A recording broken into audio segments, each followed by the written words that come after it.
All right, everyone, welcome. Today, we're going to take a really deep dive into one of the cornerstones of our practice, the anesthetic management for coronary revascularization. This is a topic that's both incredibly foundational and constantly evolving.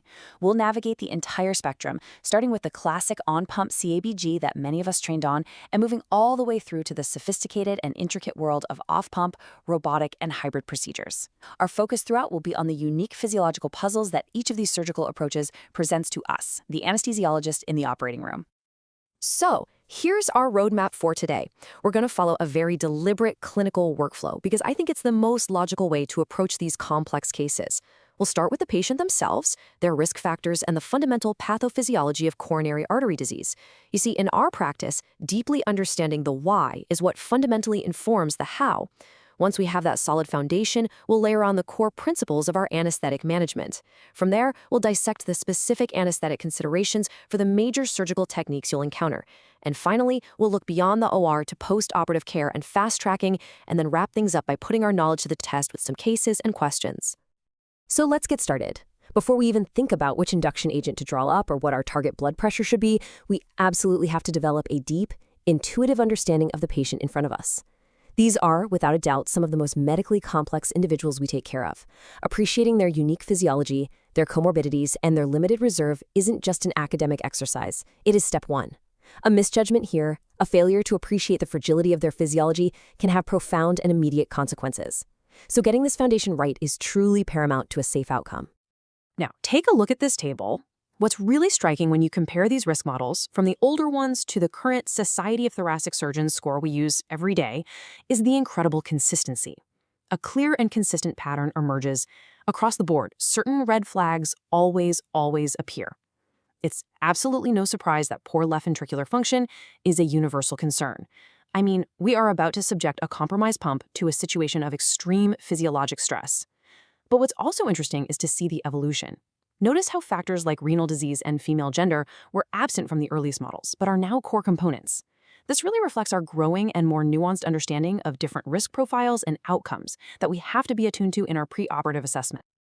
If there is one single concept, one principle that you take away from our entire discussion today, it has to be this one. This is the central tenet, the absolute core of everything we do in cardiac anesthesia. Every single decision we make, our heart rate goal, our blood pressure target, our choice of anesthetic agent, our fluid management, is aimed at preserving this incredibly fragile equilibrium. You can think of our entire anesthetic as a continuous tightrope walk over the chasm of myocardial ischemia. One wrong step in either direction, too much demand or too little supply, and the patient falls. Here we can see the two sides of that physiologic scale we're constantly trying to balance. On the right, you have demand, which is a function of heart rate, afterload, preload, and contractility.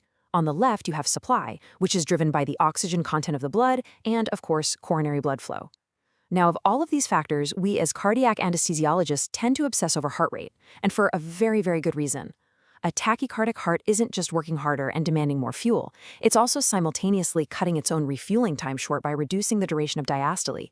It is the perfect vicious cycle that we are specifically there to prevent and to break.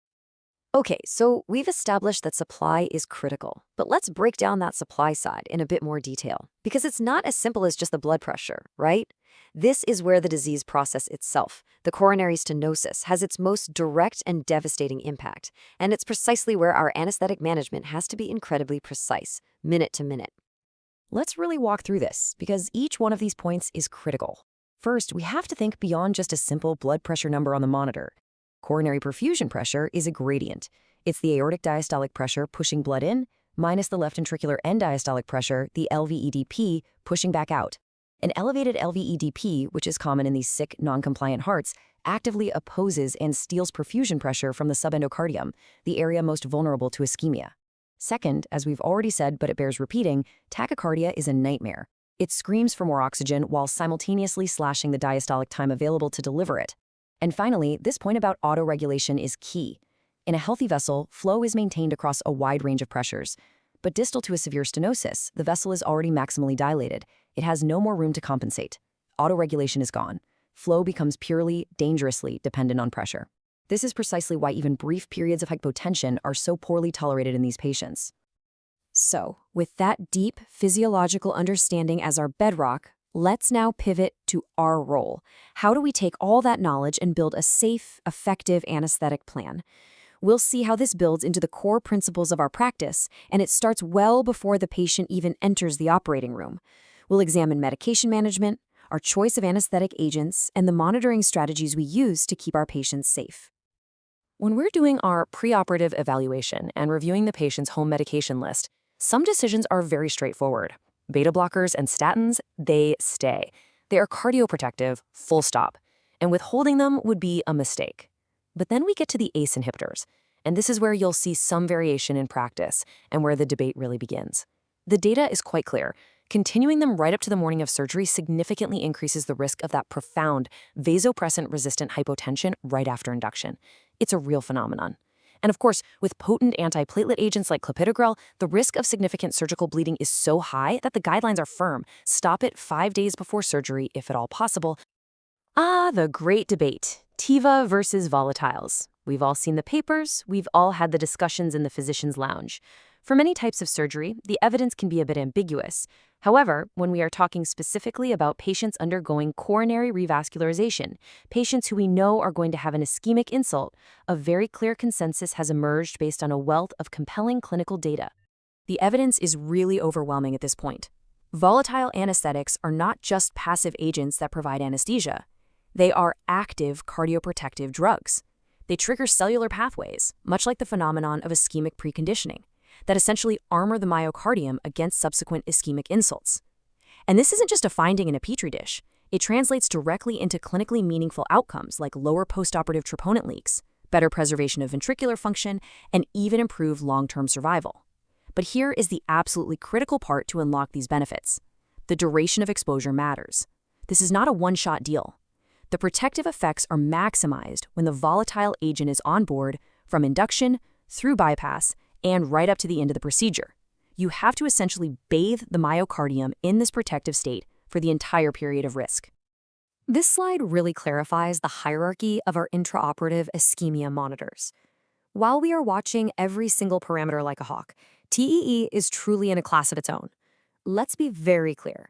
A new regional wall motion abnormality isn't just a sign of ischemia, it is the earliest and most sensitive sign we have. It is our canary in the coal mine. It shows us mechanical dysfunction within seconds of a coronary occlusion, long before the ECG even begins to twitch or the pulmonary artery pressures start to climb. The heart's function fails before its electrical activity changes. TEE sees that mechanical dysfunction the moment it happens.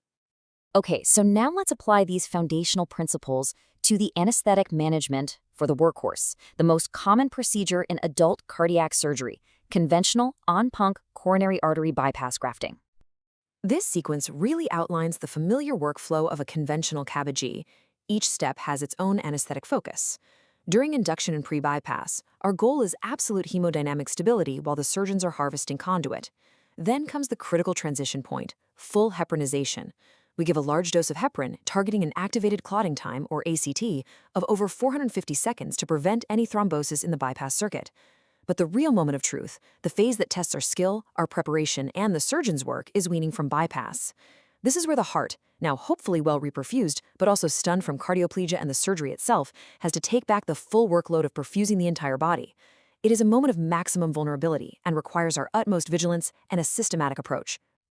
Now, while on-pump CABG remains the gold standard in many centers, the recognition of cardiopulmonary bypass's potential complications, things like the systemic inflammatory response, coagulopathy, and neurocognitive dysfunction, drove the development of off-pump and minimally invasive techniques. These brilliant approaches, however, introduce an entirely new and distinct set of anesthetic challenges for us to manage. This is a fantastic head-to-head comparison, and it highlights the fundamental trade-offs.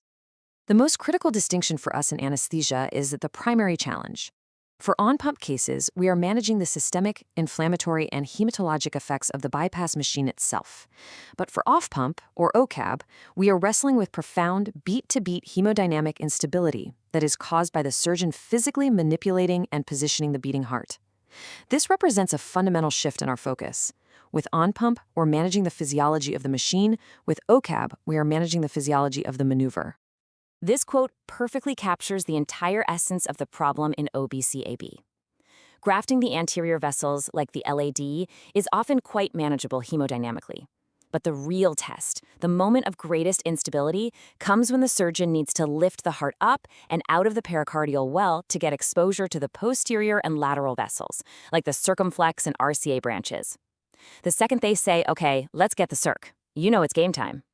So what's actually happening here? What this sequence shows us is that the hypotension in OPCAB is, at its core, a plumbing problem, not a primary pump failure problem. The surgical maneuver of lifting the heart, what we call verticalization, physically squashes the thin-walled, low-pressure right ventricle against the sternum. This obstructs diastolic filling.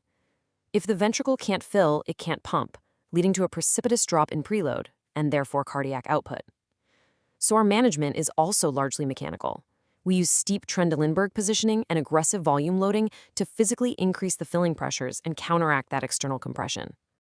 As we move into these even less invasive techniques, our focus as anesthesiologists undergoes another dramatic shift. For procedures like MIDCAB or the robotic TCAB, the main challenge actually moves away from cardiac displacement and squarely into the realm of pulmonary mechanics and thoracic physiology. Single lung ventilation using a double lumen tube or a bronchial blocker becomes absolutely mandatory to give the surgeon room to work.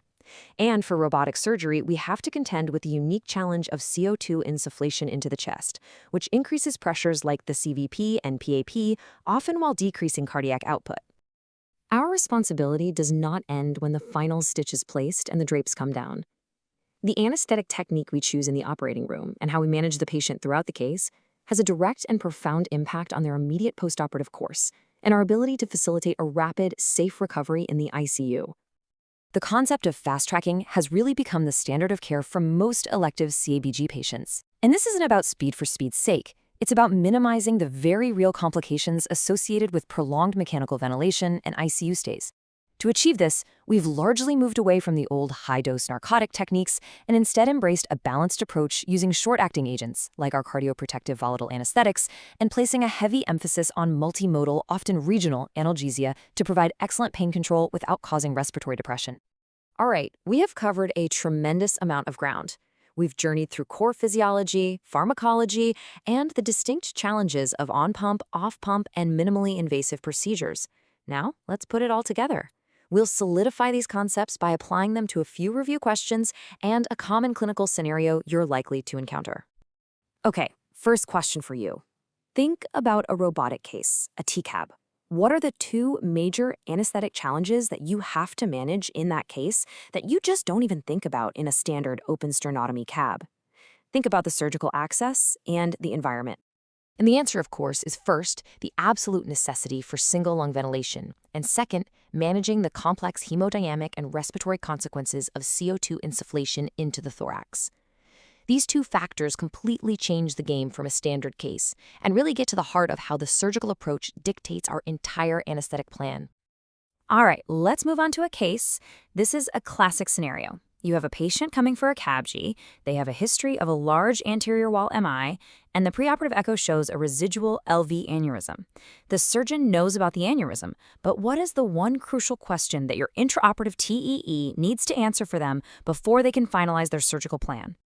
And here we see the immense value of TEE not just as a monitor, but as a real-time diagnostic tool that directly guides surgical strategy. Sure, the TEE confirms the aneurysm is there, but its critical job is to meticulously scan the inside of that akinetic aneurysmal segment for a mural thrombus. Why? Because the presence of a clot sitting in there is an absolute game changer. If the surgeon starts manipulating the heart, that clot can easily embolize straight to the brain. Identifying it with the TEE probe allows the surgeon to modify the plan to include an aneurysmectomy, thereby preventing a potentially catastrophic embolic stroke. It is a perfect example of our monitoring directly improving patient safety. So let's end with this thought, as it's really the central question facing our specialty today. We have moved from an era where managing the global, systemic physiology of cardiopulmonary bypass was our primary concern. Now, with OPCAB, TCAB, and hybrid procedures becoming more common, our focus is increasingly on managing these highly specific, localized physiological derangements caused by the surgical technique itself, be it the mechanical compression of the right ventricle or the profound respiratory and hemodynamic effects of single lung ventilation and a capnothorax. This evolution demands that we become better proceduralists, more sophisticated monitors, and deeper, more nuanced physiologists. This ongoing shift will continue to define the future of cardiac anesthesia, and it's what makes our specialty so challenging and so rewarding. Thank you.